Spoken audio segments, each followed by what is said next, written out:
Hello, and thank you for joining us tonight for our free webinar, Treating and Correcting Shoulder Posture, featuring Whitfield Reaves. My name is Jeff Bloom, Education Marketing Manager here at L.A.C OMS. For over 40 years, L.A.C OMS has been striving to promote the growth of the acupuncture industry by providing quality products, great prices, and the best customer service, as well as supporting the many schools and continuing education efforts available.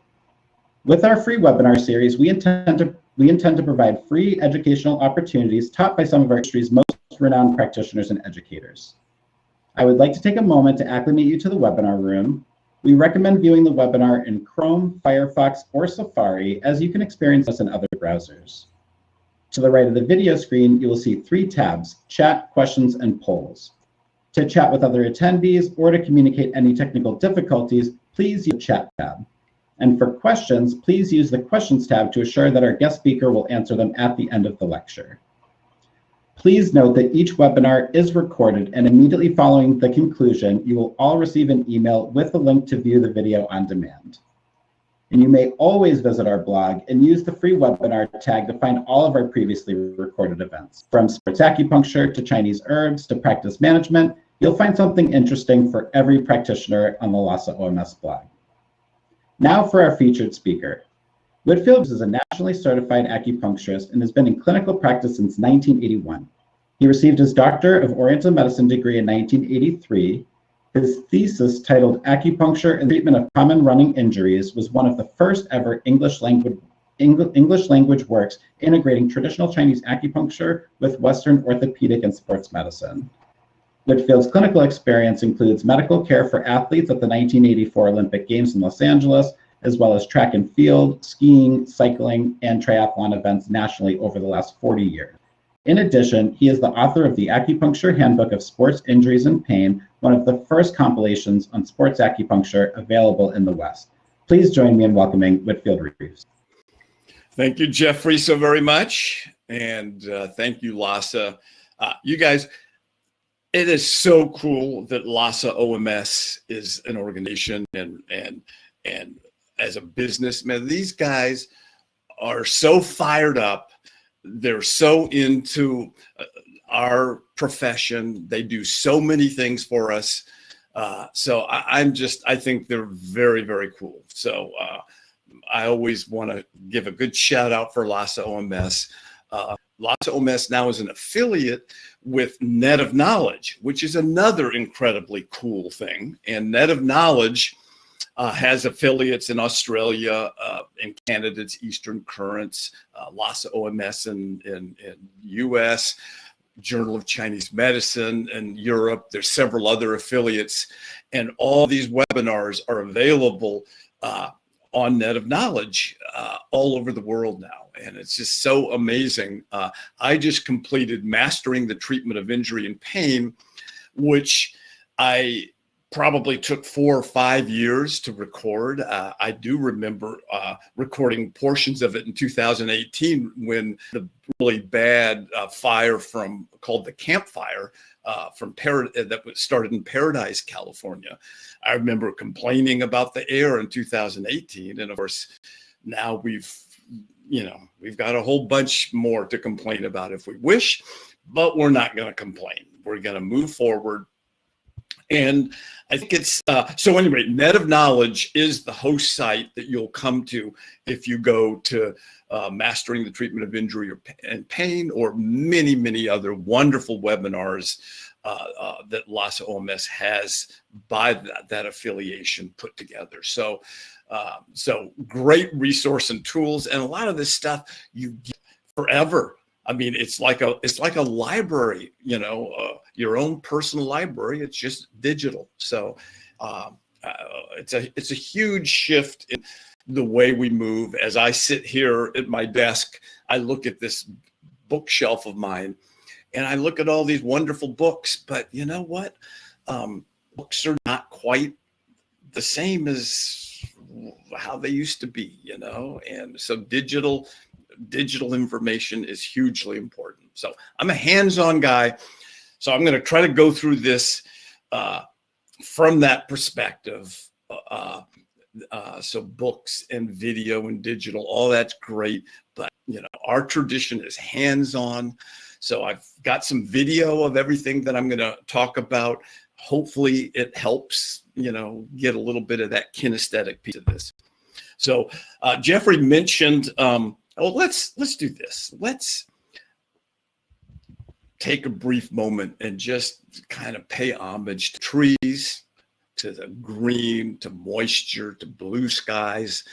This is really important that we acknowledge that we've got to give energy to the planet, to the earth, to the ecosystem that we live in. This is hugely important. And, what we've all been seeing over the last few years is evidence of issues. So, man, love nature, love the forest, love the trees, just go walk and just put your peace and your love into it. Very, very important. So we all need to remember this because we have a lot of things that we can complain about right now. So I think you have PDF slides of this. I'm not sure if you get a handout, but I do have 3 courses coming up, each of them today, but now I shift them into 2 Saturdays in a row so that we don't have Zoom fatigue. I'm really, really tired of Zoom. But at any rate, we got the shoulder, upper extremity, low back and hip, the lower extremity, all between now and February. So something to think about.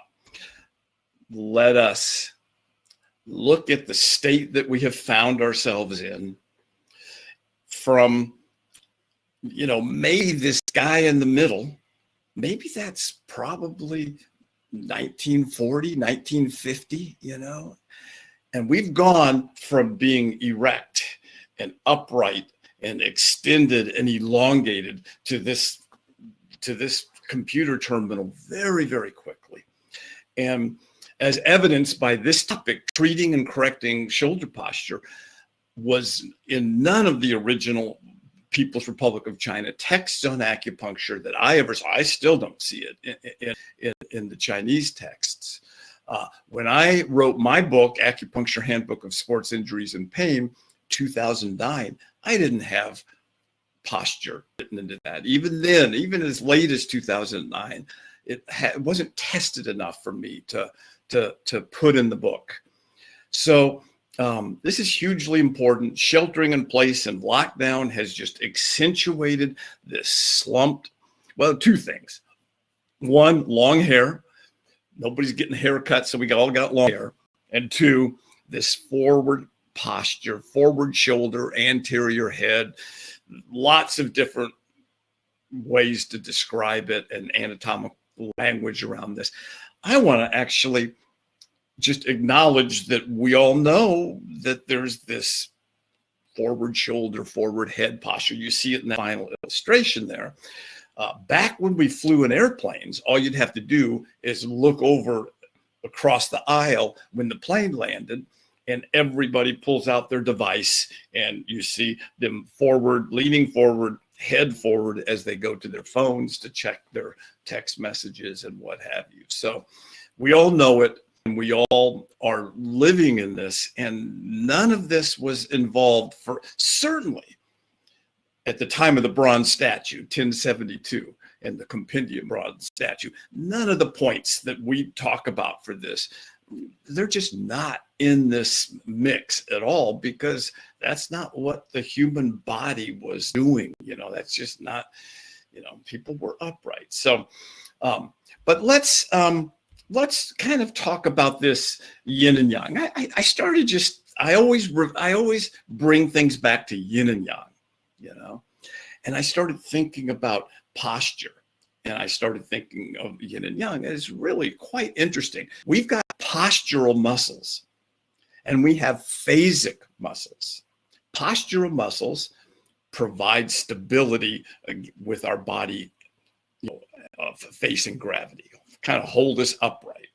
Phasic muscles are on-demand action muscles of we're going to go out, we're going to hunt, and we're going to bring home dinner. Those are activity muscles, action, movement. within a context of sports acupuncture. Those are many of those phasic muscles are really involved in throwing and running and jumping and what have you.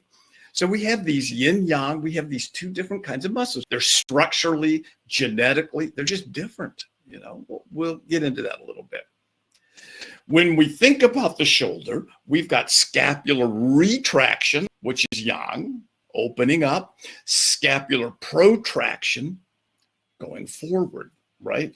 Anterior. So we've got this yin-yang relationship of a yin protraction or over protraction, yang, shoulders back. And these are pretty much dominated by the pectoralis major minor for protraction and the rhomboid major or minor for retraction. Neither of which shows up in any of the People's Republic of China texts. You just don't see any of this language at all. We also have scapular elevation and scapular depression. So we've got forward and back, we've got up and down, really simple. Yin is scapular depression. Of course, you could argue the other way, but it doesn't matter. They're yin-yang relationship. The scapula is elevated by the levator, a postural muscle, and it's depressed by a little band of the lower trapezius, which is a phasic muscle. We have yin tightened, contracted postural muscles, i.e. the pectoralis, and we've got yang inhibited, elongated, stretched out phasic muscles, i.e. the rhomboids. So the rhomboids be elongated in the forward position. The pectoralis becomes tightened in the forward position. So we got contracted and not contracted, yin and yang. Yin contracted needs yang stretching. Yang elongated needs yin contraction. If the muscle is elongated, let's contract it and get it back into scapular retraction, and let's get some yin, some contraction into the muscle. Now, you could reverse this and call, you know, contraction yang and elongation yin. It doesn't matter. But they have that yin-yang relationship. So I just was playing around with this, and I found it quite helpful. In looking at this, we can see that protraction, the medial border of the scapula, right, gets further apart with protraction, and with retraction, it gets closer together. So when you put your shoulders back, your medial border of the scapula, the outer bladder meridian, is coming closer together. With protraction, the outer bladder meridian is getting wider, more distance between it. Here you see protraction on this low. Oh, I always remember I don't have a pointer. Okay, so protraction on the lower right illustration, protraction, that yin direction, forward shoulder, retraction, the yang going back. Okay, so very simple language. We all know it. We all feel it. We've probably half of us in the 50s or have 50s parents or what have you who just said, get your shoulders back. You know, I mean, you know, we see that all the time. Here's a few other illustrations showing in the upper central up one, you see the middle one, the scapula is coming together. That is retraction. The scapula is going apart. That is protraction. So all quite simple. I went in and I typed into Google 1950s standing or walking people. And I came up with this picture, and I just love this. Now, we don't see this from the side, but we see that these women are upright, they're elongated, they're erect, they're elongated, they're extended and erect along the spine. And you look at that, it's like, that is not how people look today. This is how they looked when I was a kid. So it's kind of interesting. This was 1953, I think, this picture. So we've talked about retraction, protraction. We'll leave this alone for now so we can get to work on all this. We've got postural and phasic muscles. You all can look at this later, view this a second time, view this many times. I'm all about review and repetition. You can't master anything without just doing it over and over. So just look at all this over and over if this is interesting to you. So, and let me just then back up and say, this should be interesting to you, because improper scapular shoulder posture and forward neck or anterior head, what have you, is responsible for degenerative disc disease, is responsible for many lung issues and many shoulder issues. Supraspinatus impingement is much more likely with an anterior or forward shoulder. So the posture is the cause of disease. So we've got endogenous factors, emotions, exogenous factors, wind, heat, cold, damp, and we've got other causes of disease. In some books, would call it lifestyle or what have you, but that is posture. Posture is one of the other causes of disease. So let's not try to think this is grief or sadness, what have you, or this is from the liver or the lungs or what have you. It could be just postural, and you have to correct posture. And many patients have terrible posture. It's going to lead them down to degenerative disc disease in the neck and shoulder, and with extremity, radiculopathy, the whole deal. It's a bad path. Same thing with the back. It's a bad path to go on, and you can stop it early on by just working with your patients. And rather than saying, hey, come in every 6 weeks and we'll do stomach 36, spleen 6, liver 3, Li4, Li11, that tune up, whatever your tradition is,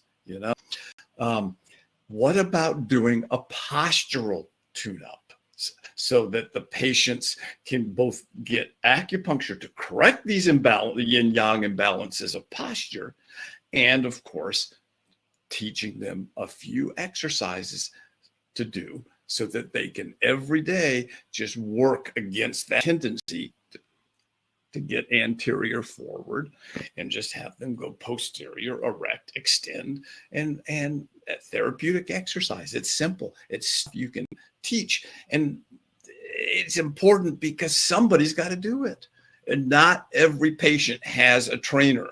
Not every patient has a chiropractor or, physical therapist. Some of these patients, as you know, sometimes you're the most important person for them, and certainly their physician's not going to say, hey, you need to get scapular retraction in there. So anyway, I think it's important. It's a niche that you as an acupuncturist can carve out yourself of a whole new way to take this medicine, in addition to whatever else you're doing, and it gives you a way to talk to the PT, exercise science world, chiropractic, orthopedic, what have you. And all of a sudden you've got language that they understand, and they go, wow, I like this person. I like the way they think. Last one was talking about demons and wind, and it just I didn't make sense to me. We love demons and wind. That's what we do well, but we don't have to tell them that's what we're doing, So, so the pectoralis minor in this upper illustration, that's the muscle that controls your posture. Now, I don't think that's quite true, but this that I found online gave a pretty, important role in that shortened, tightened postural muscle that pulls the shoulder and forward. And then, of course, the opposing is the rhomboid major and minor on the back there. And you can see that I keep trying to point and my cursor does not point. So you see the rhomboid minor, that's the other side of this. So let's just keep heading down here. Rhomboid major and rhomboid minor. let's, because we don't have a lot of time, let's just say the rhomboid major is not the deal. The rhomboid major is there. Let's not give it too much credibility as a major primary dysfunction muscle, or a muscle that has stagnation in it, or what have you, or dysfunction. I don't know if you have the experience of threading needles along the medial border of the scapula for that kind of scapular pain and having it not work. For me, I did that over and over and it didn't work. And I'm going, why is this not working? I mean, they always have to come back. Same thing with the upper trapezius. You needle gallbladder 21, but you got to go back and you got to keep doing it. It doesn't fix anything. I never needle gallbladder 21. Ever. It's been decades since I've used gallbladder 21. So we find the primary muscles, the muscles that are statistically most likely to be involved.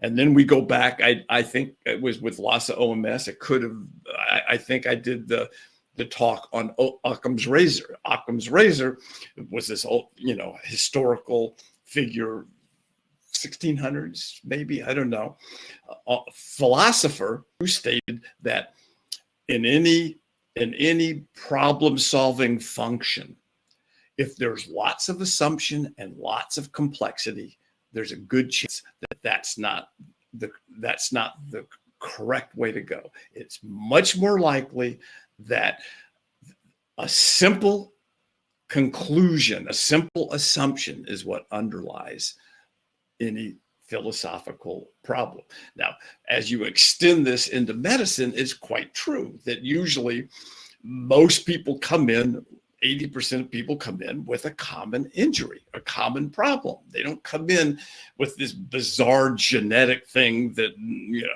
takes 6 months of testing at, in Minnesota to figure it out at whatever that place is, So let's try to keep things as simple as possible.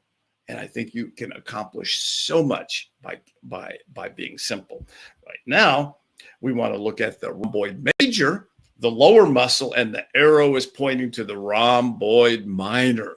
The rhomboid minor attaches to the medial border of the scapula, right around where the spine of the scapula meets it. And you can see right there, if you follow that arrow to the medial border of the scapula, and you see it's at that intersection of the spine of the scapula, and it attaches to C7T1, and the primary function of the rhomboid minor is scapular retraction. It does much more of the work than the rhomboid major. Okay, this is the mover and shaker of scapular retraction. And so here we've got this. So interestingly, there are no acupuncture points on the rhomboid minor. Above is bladder 12 and below bladder 13, on the outer bladder meridian, bladder 41, bladder 42. But right in the belly of the muscle, generally speaking, that's not considered where the acupuncture points lie. So they're above and below that band, but not in it, which is very interesting. But remember, we've got the Huato Jiaji point at C7T1, which happens to also be an empirical point, an extraordinary point called Ding Chuan, which means end asthma, right? That's the asthma point. What if Ding Chuan, when needled properly, it gets to the rhomboid minor, right where the point is of that arrow? And what if that point, that needling that point, stimulates this muscle, activates the muscle, and scapular retraction results from that muscle being activated, and ending asthma is just because the chest is more open? I don't know. It's interesting. It's very interesting to take such a ridiculously simple conclusion. I always thought Ding Chuan would stimulate secretion of bronchodilators or something that would affect asthma. What if it just the rhomboid minor? So, at any rate, as we look at the rhomboid minor. It's involved in scapular pain. It's involved in tendinitis, sometimes muscle strain itself. And it's usually present, number 5, with the anterior shoulder posture. The muscle is inhibited and it's no longer retracting the scapula effectively and efficiently. So the rhomboid minor is a great place to go. Now, it's also a great place to go just to treat tendinitis of the attaching muscle on the medial border of the scapula. That's often a source of shoulder pain. We'll leave that alone for now. So stabilizing aspect of the rhomboid minor also, I found this online years ago, and it's just like, somebody went to the effort to make this illustration to show how important this postural stability is with the rhomboid minor. But remember, the rhomboid minor is a phasic muscle. 500 years ago, that muscle was used to throw spears, and bring home dinner. But now in this new era, the rhomboid minor needs to help us with our posture because we're no longer in the same position as when it was designed in God's lab of muscle production, right? So the muscle was great 500 years ago, and now it's not as good. So we have to help the muscle a little bit. We have to stimulate this muscle, and we have to activate the muscle to help us with scapular retraction. So here you see the rhomboid minor. On the right side, you see the rhomboid major, the big muscle. You see the rhomboid minor, and then you see the levator going up the neck, all coming off the medial border of the scapula. And we are so oriented around the inner and the outer bladder meridians as it traverses through the paraspinal muscles. But you take those away, and this hardworking bunch of muscles there are very important in our whole postural thing here. So this is a thermogram. I had a patient years ago who was having a breast thermogram. She had scapular pain, and she said, "Hey, can I just turn around? Will you shoot me from the back also?" So they did this. And you'll see on the key up there that white is the hottest, the most inflamed. It's even more hot and inflamed than red, right? So here is that spot right at the attachment of the rhomboid minor. So important. And this woman came in, and she said, I've got neck, shoulder, scapular pain. I don't know, it's back there. It's clicking. And she would retract and protract, and the muscle would just be clicking over the bone. And you could hear it across the room. And upon palpation, it was very kind of, it was fibrotic. And so we needled in there and fixed that very, very quickly. One treatment giving maybe 80% improvement. So, at any rate, so treating the rhomboid major minor. Now we just want to focus on the rhomboid minor, the second part here. You probably want to use a 30 millimeter needle. You obviously cannot risk, any sort of pneumothorax. So if you use a 1-inch needle and don't let it get more than halfway through, you can get a needle into the muscle. I like perpendicular. I don't like cross fiber because then I don't know how deep the needle is and what have you. So a perpendicular needle, this will always show up as assure as you roll over that muscle tendon near that medial border of the scapula. And of course, if you don't do real well with that, you can use a fixed cup, a sliding cup, gua sha. So again, from L.Ac OMS, a gua sha tool to scrape along that muscle, a fixed cup, You know, as a fire cup, you can also use a silicone cup. If you're going up against the bony scapula, sometimes that might break the suction. So the silicone cup sometimes is a good way to get around that, you know. So needling, cupping, moving cup, gua sha. You've got to basically perfuse the tendon with qi and blood. And you're going from the assumption that that tendon has fibrosis in it, right? There's stagnation. And fibrosis is a thickening of the tendon due to degenerative inflammatory process. But once that starts happening and it gets thickened, you know, and you palpate over that tendon and you can feel the crepitus, the clicking, you know, you feel that it's not a soft muscle. It feels like it's plasticized, right? So that can't be a good thing for the circulation of blood and therefore qi.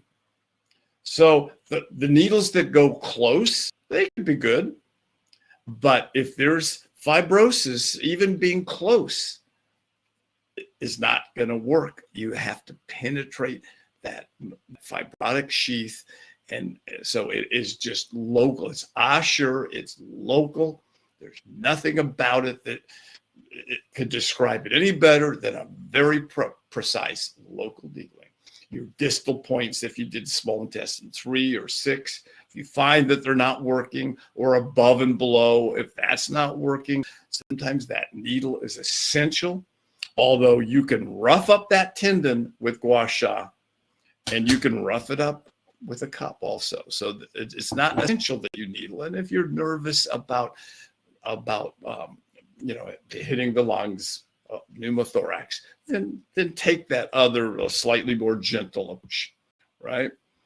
So here, we'll come back to this. So Jeffrey, I am going to try to find my rhomboid major minor. Okay, so here's a patient seated. Obviously, you see the line of the spine of the scapula, and you can see the superior angle of the scapula. But see that thumb going up and down. That's the best way to palpate that muscle tendon up and down. Next one up, remember the higher up band in the illustration was the levator, but right now we're focusing on this. Now, I just marked small intestine 13. Everybody will agree usually where small intestine 13 is. So it's in that medial aspect of the supraspinatus fossa, and it's a very clear depression. So by marking that, if you go horizontal from small intestine 13, you will intersect the rhomboid minor that's going up to C7, T1. And it's a very sure way of coming straight across, and that gives you the zone that will usually get that. You'll palpate for the band and you'll palpate for assure. And almost always it's at the lateral or distal end of the rhomboid minor against the bony medial border of the scapula, not up at C7, T1. That's usually not where the pain is or the problem is. So scapular retraction with elevation, you usually feel a little crepitus in there. All the more reason to get in there locally with needle, and at some point maybe gua sha, and at some point perhaps in a cup. Checking it again with small intestine 13, going horizontal over towards the posterior midline is a pretty sure way of getting to this point. So rechecking. There's a blue-handled sarin, a 20 by 30, and then we just slowly insert the needles to more of a depth. Now that's a little bit hard to see. I've got some better illustrations. Now look at this. I've got 3 needles in there, right? I'm going to put a number of needles in many of these points or zones and hope that that one of those, maybe that's only 2, yeah. But as you insert deeper, you will feel the fascia of the muscle, the covering of the rhomboid minor. And then you just penetrate through, and it works wonderfully. So that's the rhomboid minor. I would consider here using electrical stimulation. Now remember, this muscle is inhibited, right? It's a little bit sluggish. It's not really functioning properly in its role as a scapular retractor. So a little bit of E-stim, not only will that perfuse the tendon with chi and blood for healing of the tendinitis, but a little bit of E-stim will also activate the muscle. We'll get fasciculated, especially if we use, just several hertz, a very slow sine wave coming at that. We can see the muscle fasciculating. And there, when you look at this, you can see the fasciculation going all the way up to C7, T1 area. And that's how we confirm that we're in the right place. See, I feel it. I don't feel it there. I feel it right there going up to Huato Jiaji of C7, T1. And right there. And that's also Ding Chuan, the extraordinary point that we mentioned. So where my thumb is a great place if you want to needle the Huato Jiaji point. But generally speaking, the pathology, the stagnation is, okay, we can get rid of that guy. So I think I do this. And there we go. So that's one quick shot of needling the rhomboid minor. And embedded in this, we don't have a lot of time. Embedded in this is kind of twofold here. One of them is, this is a common site of tendinitis, scapular pain. So often that treatment would be used for pain at that attaching tendon. Also, that treatment, or with or without electrical stimulation, would be used to activate, turn on that muscle. And then we're going to try to, maybe we do that 5 to 10 minutes to just activate that muscle, right? It's not retracting. Got to turn it on, let it know it's living and it's got a job to do, right? So for instance, on this Swiss ball on the upper right, the guy in the red shirt, he is moving his scapula closer together. As we said, he is scapular retracting. He's also activating the core muscles, so he's working on his back as well as his scapula.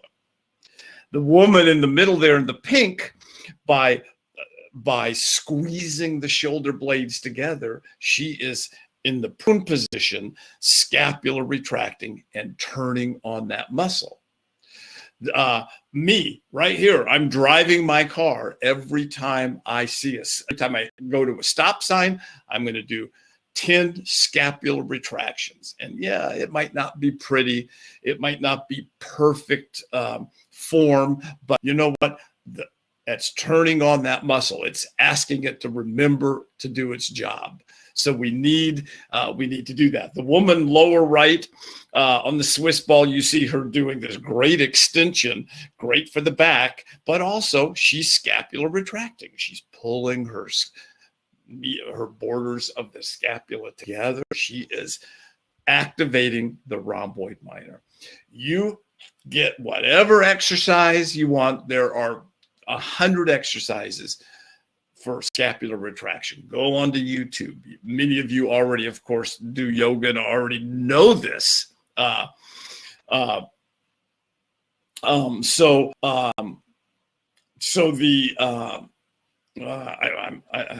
got confused by people saying the video was not playing. Did we have problems with the video, Jeffrey? the video was okay. I think a few people had some just like little pauses or delays in it. So well, I was stopping it.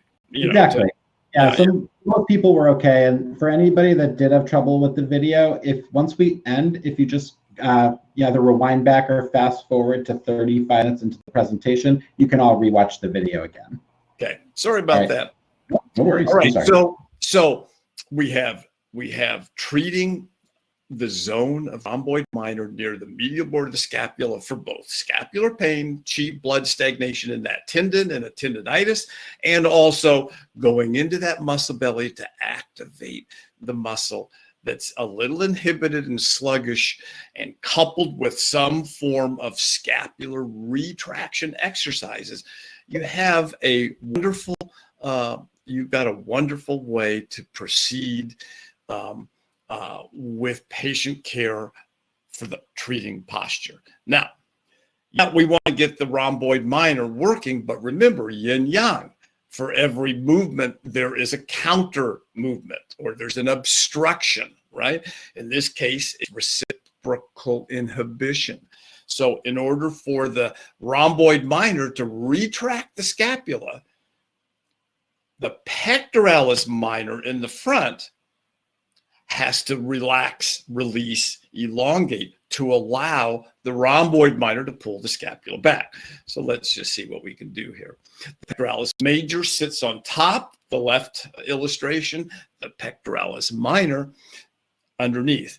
Like the rhomboids, the pectoralis major is important, but the pectoralis minor is really the key here. This is the one that really is in lockdown, keeping our shoulder forward or anterior, or yin versus yang, right? So we got to find a way to release the pectoralis minor. So now we're not trying to activate a muscle that's inhibited.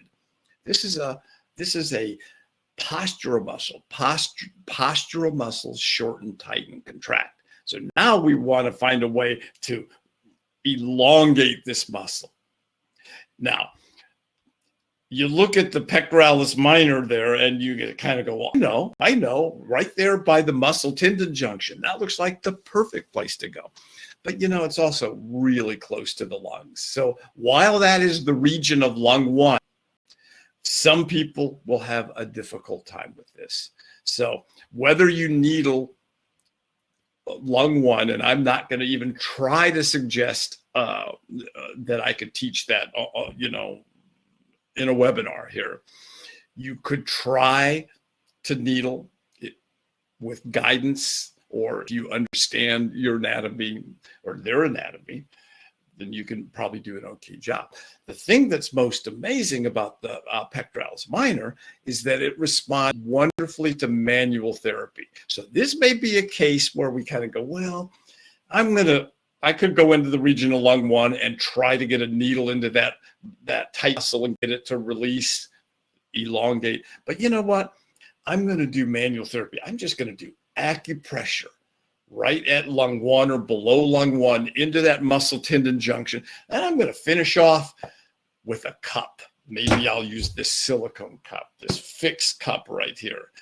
And fortunately, the pectoralis minor responds wonderfully to manual therapy. So it's something you can do. You can teach yourself this from a YouTube video in probably 20 minutes of how to be an effective manual therapist for the pectoralis minor. I'm, of course, assuming that you all know your anatomy and all that. So 20 minutes might be a little quick for some of us, But one other little trick, the pectoralis major shares the same innervation.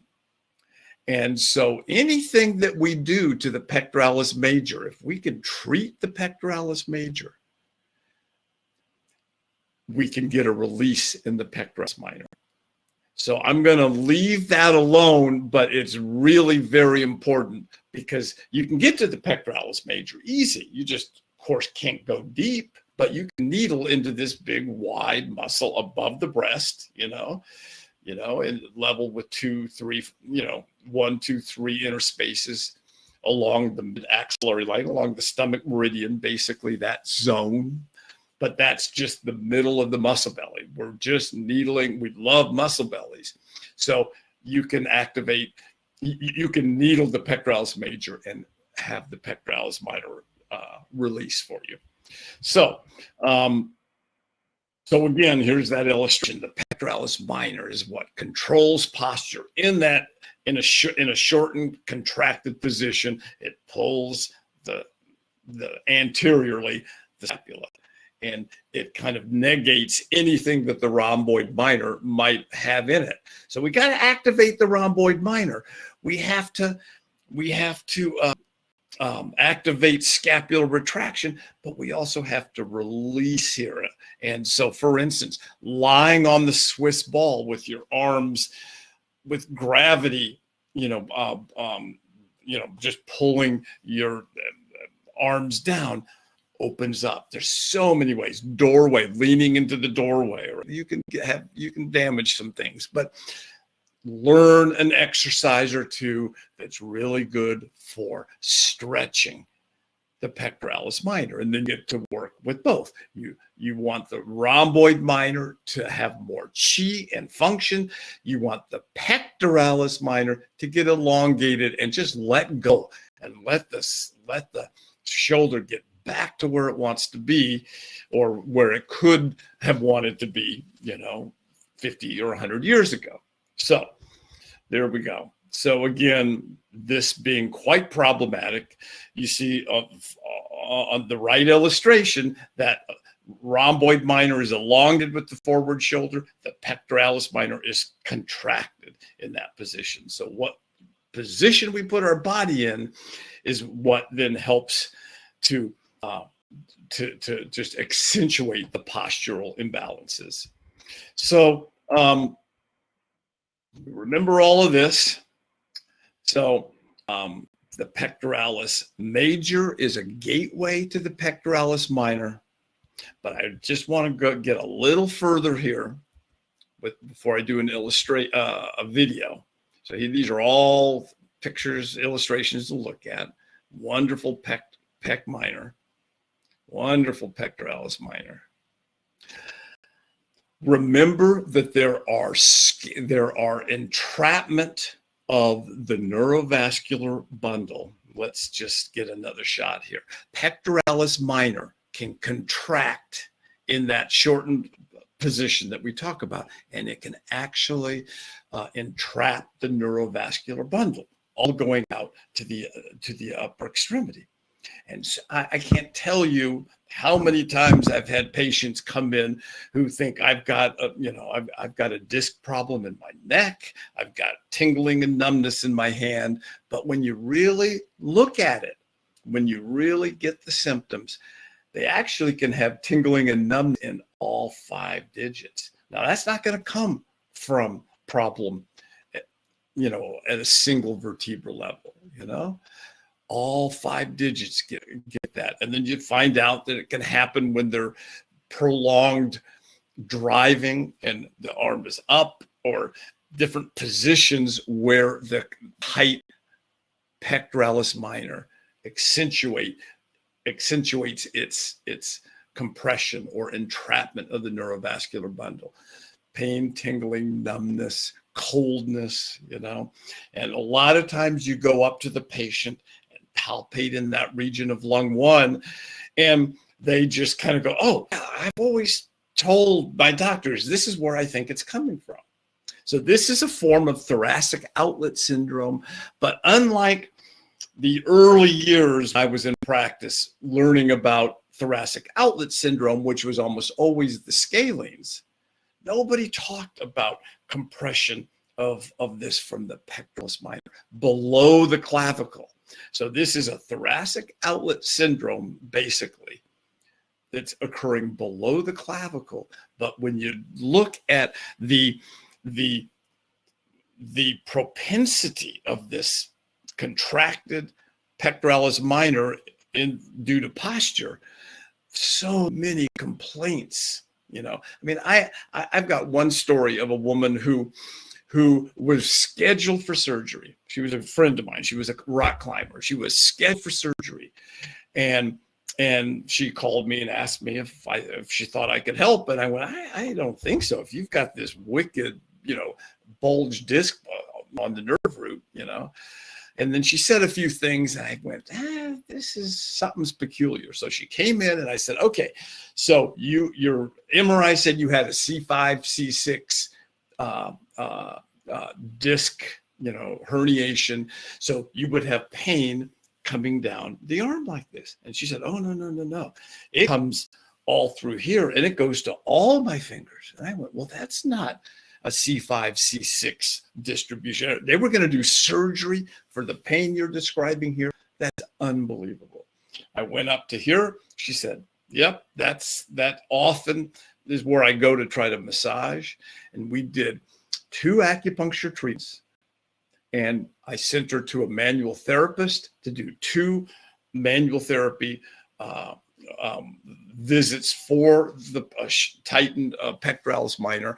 And in 3 weeks, she was virtually no symptoms. The disc was an incidental finding. It was not the cause of pain.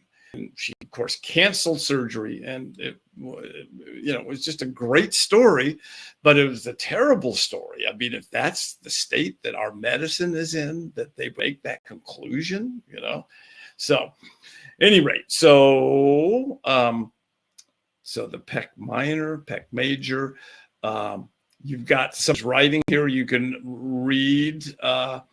And the one last thing, the upper left here, you see the guy in black on the Swiss ball. That is stretching the pec minor. So all the other ones are active engagement of the rhomboid minor, and then the upper left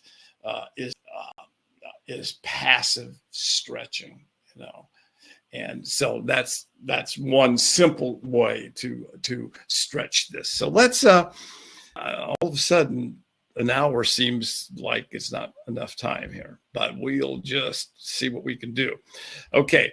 I'm gonna show a video of the pec minor, and I'm going to actually start by doing a video of the pec major. I'm going to try not to stop it. I think that might have been a problem. There are the upper fibers there of the pec major, right? See, the first, second, third, inner space, all attaching out to the humerus. And if you go down around the mid-axillary line, up and down palpation, and you find these bands, it's a very big muscle. So the presence of bands in and of itself is not a problem. I mean, that's how it's designed.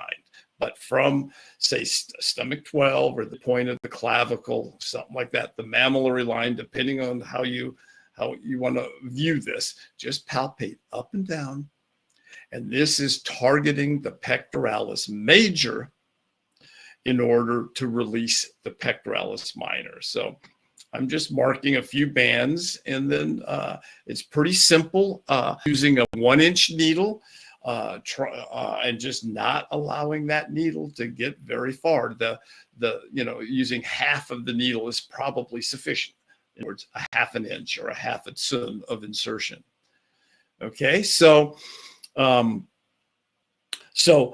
the evidence that treating pectoralis major is very important for the pectoralis minor comes with patients who have pectoralis minor. Okay, hold on just a second.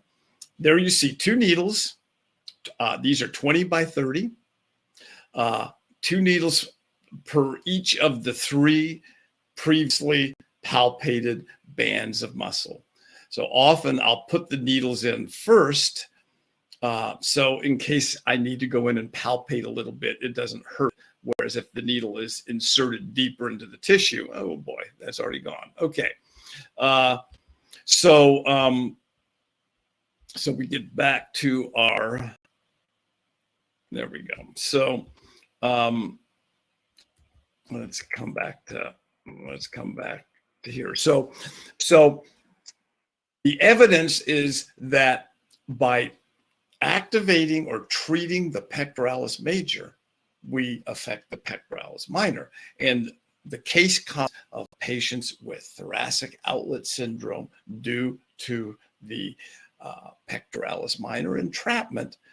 And you do these ridiculously simple needles just barely into the muscle, and you needle it for 5 minutes, stimulating them. So you pull the needles out, and then you do usually a Wright's test. And I'm not going to be able to show you this right now, but that you could, if the patient lifts their arm up, and that is when they get tingling and numbness, have them go back and do it again, you know, and they kind of go, oh, it's there, or it's better. The evidence that the pec major is a gateway to the pec minor comes with pectoralis minor entrapped and having that nerve entrapment better. But you can treat the pec major, but you've got to get in with manual therapy to the pec minor, cup to the minor, either fixed, a fixed cup. You could do a sliding cup into that zone. And of course, again, gua sha. You can definitely try to gua sha. Even though the pectoralis major is on the surface, you can still get deeper down into the pec minor. Treating the pec minor is so awesome, cool. People feel so much better. Their scapular retraction feels incredibly familiar. Like that really is what we as humans would experience as normal, you know?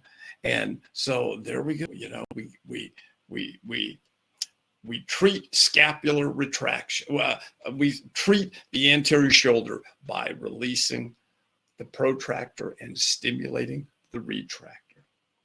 So I just don't have enough video time for too much more video. But Jeffrey, maybe we have questions. I can't read all the people that are writing here. But yeah, what about questions? All right, we definitely do have a few questions here. First question is from Marpo and would like to know, how would you address adhesions under the scapula? How would I address adhesions under the scapula? You know what? Impossible question for me to answer. I could answer it simply by saying, I don't know. It's more complicated. So I would need to know where the adhesions are, what's adhering to what and why.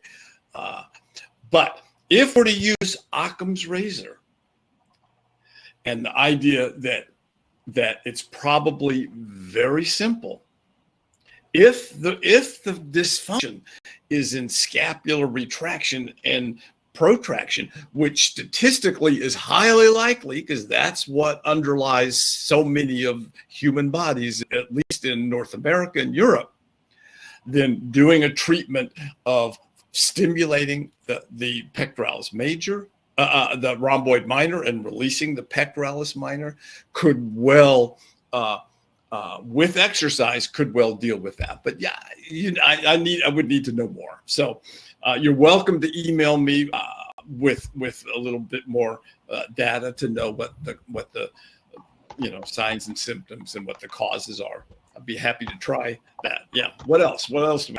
All right. Next question. Do you find it better to release the contracted pec minor before activating the rhomboid minor, or vice versa? You know, great question. I suspect that there could be a correct answer to that, a good answer to that. I don't know it, you know. So I don't have an experience saying, you know what, it's never quite as good when I do, you know, the rhomboid minor first, or, you know, I don't have any data in my clinical experience telling me one way is better than the other. But there could be a better way, and that I'm not aware of, nor am I aware of anybody who has articulated that with really good sound clinical, you know, experience. So I don't know. Great question, though. All right. And the next question, if I consider to recommend a position of Qigong, which posture is adequate to suggest? Oh, I don't know Qigong. I'm a meditator. I don't know Qigong. But yeah, you'd have to get somebody who knows Qigong. So, sorry about that. But again, great question. And Qigong would be very important. Like Kenji Hirabayashi, who teaches with me and has taken all my acupuncture, sports medicine, apprenticeship programs. He's been with me for a long time. He does Qigong, and I've seen him do some movements where I go, wow, that is elongating the pec major, pec minor, and that's activating the rhomboid minor in all these movements. So I think there are probably a number of movement and postures that would be very important. I don't know them though, but analyze it. Look at what's happening, and Qigong would be very, very vital way to work on this. What else do we got? Let's see. Do these treatments release tightness in the GB21 area, or is there a different treatment for releasing a GB21 knot? Okay. Okay. Okay. You're going to do that. Okay. Right. So when we look, oh, boy, I've got to talk about this too, don't I? Yeah. Okay. So when we look at this, you see the levator is the next muscle right above the rhomboid minor. The levator goes from the medial border of the scapula up more to the superior angle and attaches to the transverse processes of C1, C2, C3, C4. The levator elevates the scapula. So for instance, when the woman came in with neck shoulder pain, with that thermogram I showed you, how I knew it was the rhomboid minor is that she elicited pain by scapular retraction, protraction. And it was the rhomboid minor scar tissue, fibrosis clicking across the medial of the scapula. A lot of times people will go like this and go, man, I hear clicking doing this. That's scapular elevation. And that is the levator scapula, which is a whole nother piece of this. Now, the levator is the primary scapular elevator. The upper trapezius, as you look at this picture illustration on the left side, the upper trapezius I don't know what the data is now. I'll say in most cadavers. Now, the point of view is that the upper trapezius doesn't really have much of say in scapular elevation. And so what used to be considered a scapular elevator, and of course, a weight room dude or dudette, male or female, can develop huge upper traps with exercise, of course, but the average person does not. The muscle is not constructed, and the language is that it does not have the tensile strength to even do 10% of scapular elevation. And maybe some sources even talk about saying, and in many patients, the upper trapezius should not even be considered a scapular elevator. The work is done by the levator. That means if the levator is tight, the scapula is elevated, that's when we find bands in gallbladder 21. But cause is not the upper trapezius. And for me, it was really obvious because I operate in a very kind of low intelligence sort of way, in that I don't make things complicated. Gallbladder 21 never worked. Elevated scapula, tension, gallbladder 21 never really fixed anything. And it was only upon understanding that it was not the upper trapezius that was the problem. That was just the result, this tight band from an elevated scapula. Release the levator, and let the scapula drop down. And that's how I treat the upper trap, and why I never use gallbladder 21, because it often aggravates. Okay, I'm going to make a little bit of a mess here, but oh,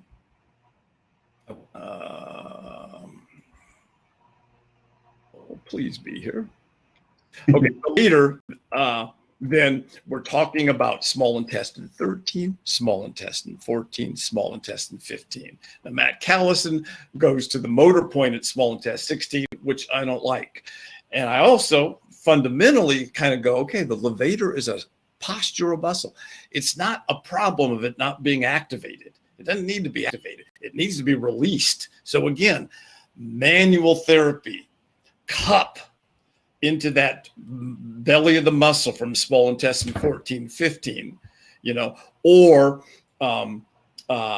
needle into that band will help to elongate this tight and shortened muscle. Now, the motor point, of course, works. I just don't like needling it up there. So I get down here where it's a little bit easier for me to move around, move through the cabin. So the levator, and I don't even know what the question is anymore. But before I answer another question, I just have got to get this in here. Now, the most important point for this other piece of this, bladder 10.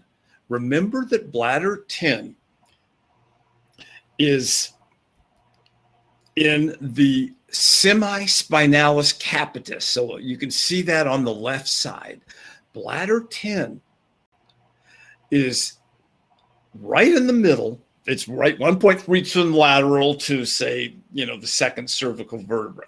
Bladder 10, the name of the point is Tianju, heavenly pillar. The pillar is the neck. Bladder 10 activate this very important erector extender muscle. So if it's weak, the head's looking down, you're depressed. You're not connected to the divine. You're not connected to the heavens. You get the patient and you needle symmetrically, bladder 10 on both sides. It activates this erector, and now the head gets pulled up. If it was anterior, pulls it back. So it pulls us out of anterior and out of this forward flexion, extension, flexion and extension. Bladder 10 is a wonderful point. And the name, just the name, Tianju, and the translation gives us this amazing clue of why it's one of the heaven points, because you can look down at the dirt or you can look up at the heavens, and you're going to feel better looking up going, God, what a nice day this is, So bladder 10 is an important piece to add to this, as is small intestine 14, to try to get the scapula down, right? So scapular retract, we covered that. Scapular depressed, we covered most of that. And anterior head back on top of the shoulder. Just hugely important. And unfortunately, the exercise for the anterior head is, hey, imagine somebody is going to attack you with a knife right in your throat. What do? And that is called chin tucking. And you got to use different language than being attacked with a knife. That's not very pleasant, right? But chin tucking pulls the anterior head back and up. So just tuck the chin, kind of visualize from due 20, another heaven point or connection, very important as we all know. So pulling up from due 20 with the chin tucked, the head now is no longer in anterior position, the scapula retracted and depressed, scapula retracted and depressed, head out of anterior on top of the shoulder, and you've already done a lot of work. And with those points and exercises and postures, you can really help your patients. And I just think that many of you all could say, okay, the first Monday of every month, 6 to 7 p.m., come to my office. It's free. I'll show you these exercises for both the neck and the back. You know, maybe one time you do the neck, the next time you do the back, and just show them 2 or 3 retraction exercises, 2 or 3 pectoralis minor exercises, 2 or 3 scapular depression exercises, and the chin tuck. And you can change these people's life, and you can also build a really, you know, kick-ass practice doing that, you know, because you're giving away information and helping people. And they're going to come in because they can't do it by themselves. They're going to be patients. Go ahead, Jeffrey, more questions. All right. Do you have any tips for treating frozen shoulder? I hate it. I opened my practice in October 1981. My first patient had elderly woman. Now I think about it, my next birthday, I'm 70. She might have been younger than me, but boy, she sure seemed old then. At any rate, 30 years frozen shoulder. I needled on the opposite. No, I don't know. I can't remember which side. I needled stomach 38, Tiao on the with a 3-inch needle directed all the way through the anterior compartment and going towards the posterior compartment at bladder 57, just as directed. And I got into this one depth, the shoulder freed up, and one single treatment completely cleared up a frozen shoulder. And I just thought, man, I love acupuncture. This is great. And of course, you asked that question because it's not so great. It is not so easy. So you'd have to look in my book or look at some of my webinars for some of the techniques that I use for frozen shoulder. But I got to tell you, I'm not really good at it. I don't fix everyone. There's some of these things I fix. I don't fix frozen. I mean, of course, when I fix frozen shoulder, it's a good fix. But boy, there's a lot of frozen shoulders that I just don't can't figure them out. It's difficult. And I could go on for an hour discussing the whole problem. But at any rate, good luck with that. What else do we got?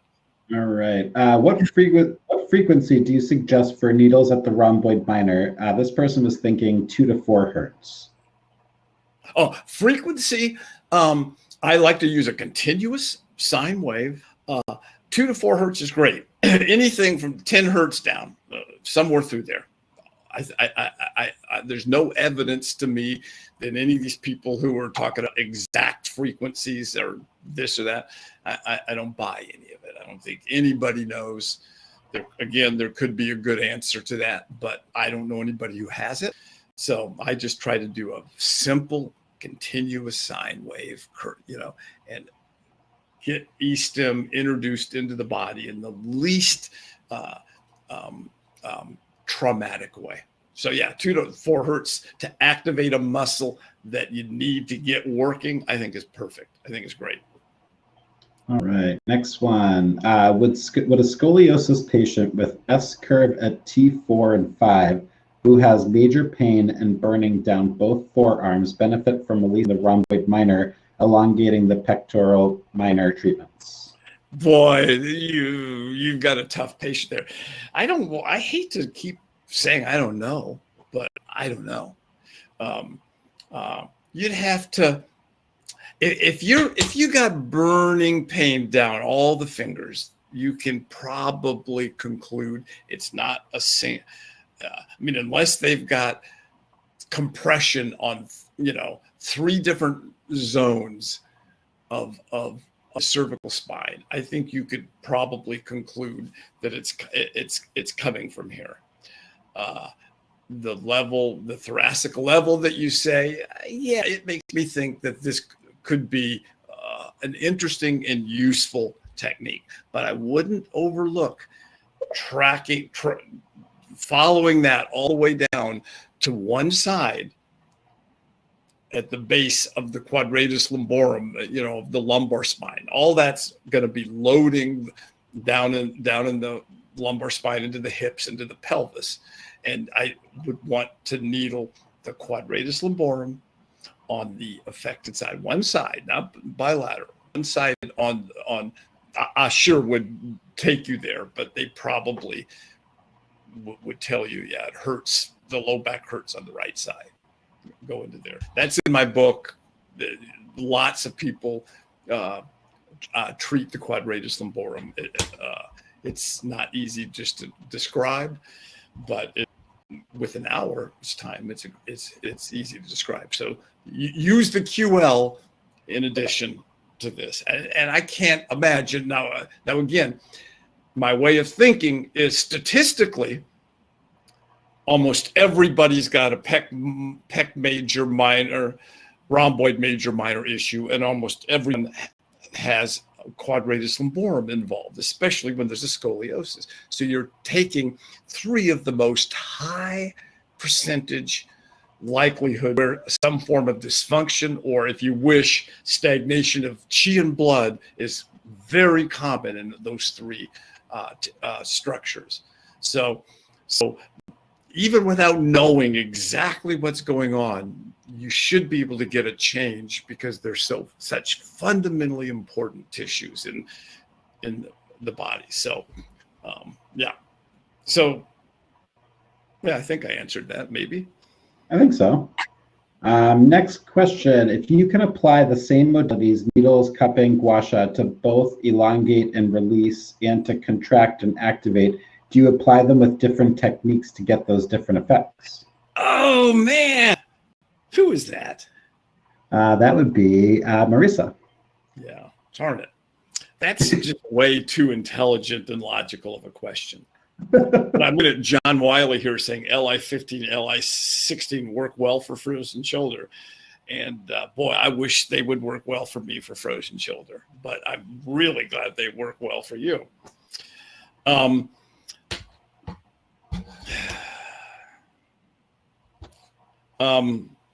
Tell me the question again. So if you can apply the same modalities, needles. Yeah, I got it. So it would really be nice if we had excess and deficiency. And for instance, on an excess, we would use electric stimulation. And on a deficiency, we would not use electric stimulation. That excess and deficiency, for instance, would guide us in the frequency or in whether we use E-stim or not, et cetera, et cetera. That it was all very logical and very laid out clearly. And it just isn't, you know. I remember a woman with a 75-year-old woman in the clinic at Southwest Acupuncture College in Boulder, where I lived for 30 years. And she had shoulder, you know, she had supraspinatus problem, you know, and she'd been in the clinic and she'd been in the herbal clinic, and they had diagnosed a B syndrome or liver blood not nourishing the tendons. And they had, for 8 weeks, had her all on these, you know, herbal formulas, and she was not better, you know. And so I just manually muscle tested and saw that the muscle was weak. There was weakness with resisted abduction, and there was an arc of pain showing the impingement of the tendon. So I needled small intestine 12, the belly of the supraspinatus, L.I.16 and L.I.15, which I love, as John had written here, and did E-stim along that basically L.I.16, L.I.15 follows the supraspinatus tendon, right? So I did E-stim on them, and the student said, no, this patient is weak and pale and frail and deficient. And I said, yeah, the patient, 99% of this patient is chi and blood deficient, but there is still excess in that shoulder. And so I put in needles, I cranked up the E-stim, and they just thought that I was just hacked. The woman came back 4 days later, she was 95% better. I said, okay, now you guys give her all the herbs you want, you know, get her tonified, but she had excess. So it's not clear. It's a hard question. For instance, with the sacroiliac joint, Sometimes you would really find it very convenient to call it deficiency in a postpartum woman with lax ligaments and a kind of a unstable pelvic, joint there. And the other case would be, say, a male soccer player let's say a hockey player that gets pushed into the sideboards, playing hockey and compressing the SI joint, and you have this excess, sacroiliac jointitis, versus, this weak, blood deficient kind of case. And it'd be nice if the treatment for each of those would be really different and following all the logical rules therein and thereof. And it doesn't work that way for me at all, that I will put in deep needles into the SI joint and E-stim on the deficient patient and the excess patient, so the treatment ends up being the same. So maybe in 50 years, maybe we're going to be better as a profession. We're going to know how to answer that question. I can't now, and it really upsets me that I can't, because I like to see things in that organized fashion. But I would let go of that if I were you for about a decade, and maybe go back and ask that later. Okay, I see Lindsay Long saying Nuggets 22, Lakers 20. Nuggets. What else do we got? We'll do one more, and then maybe we should hit the road.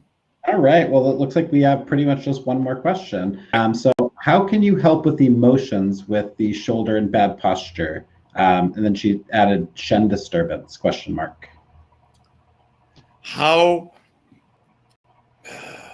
I'm not sure the question. I would say this. I mean, I basically am not a psychosomatic perspective. I don't use that perspective. If anything, I would do the opposite. I would use a somatic psycho perspective, so that when you correct the soma, the body, then the psychology, this improves, so that when you get a patient in correct posture, all that, they feel better. You get like bladder 10, instead of looking down depressed at earth, you're looking up at the beautiful world, at the divine, and so to me, the shin gets corrected often by getting a patient out of pain or fixing a dysfunctional shoulder or back or posture. So to me, they go hand in hand. But I'm not usually if I see dysfunction and stagnation or imbalance, any way you want to look at it, I'm going to treat that and see what happens with the psychological state, rather than try to treat the psychological state. They're going to get better if they don't hurt.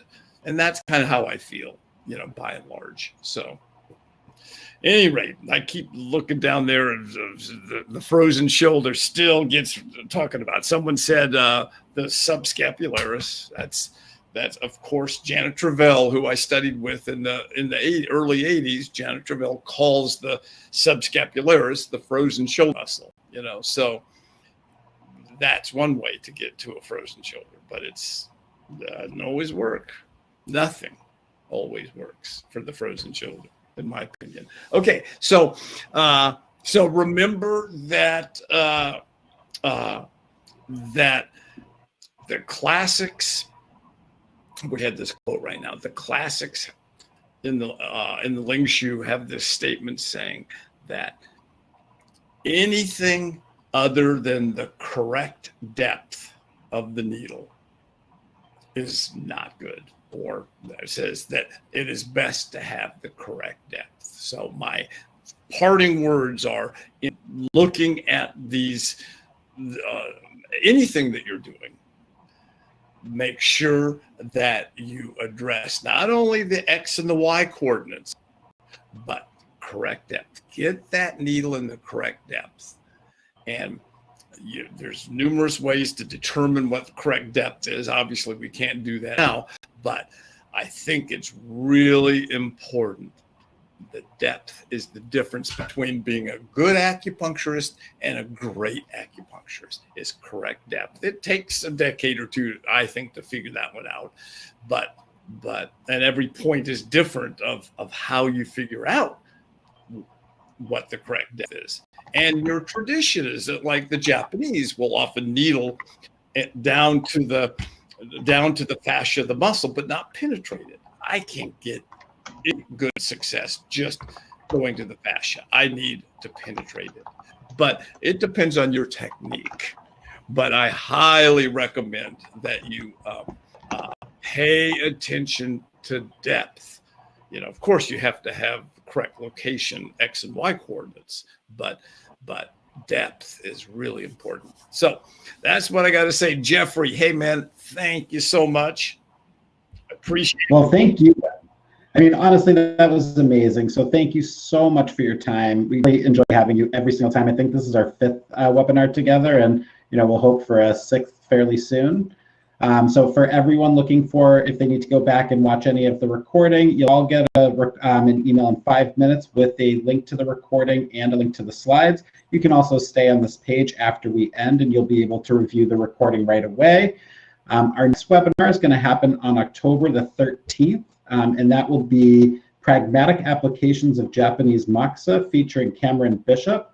You can get the registration on our blog. Also, Whit talked about it at the beginning. Please check out our website under online CEUs for Whit's new series, which is Mastering the Treatment of Injury and Pain. He spent years recording this material and is really excited to share it with you guys. And we just hope to see you next time. We hope you're all well. And Whit, thanks again. Stay healthy, everybody, and make sure. Good night, everybody. Make sure you laugh. You gotta laugh. Bye-bye. Bye, everyone.